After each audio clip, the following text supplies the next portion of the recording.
Hello, children. Today, the moral story is about a wise old owl. There was an old owl who lived in an oak tree. Every day, he observed incidents that occurred around him.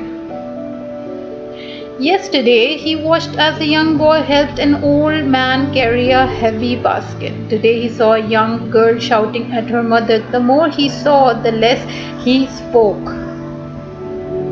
As the days went on, he spoke less but heard more. The old owl heard people talking and telling stories.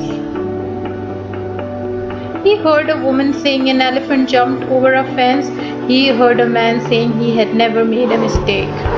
The old owl had seen and heard what happened to people. There were some who became better, some who became worse.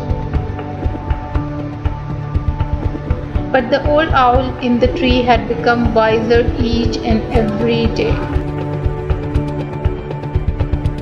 The moral is be more observant, talk less, and listen more. This will make us wise.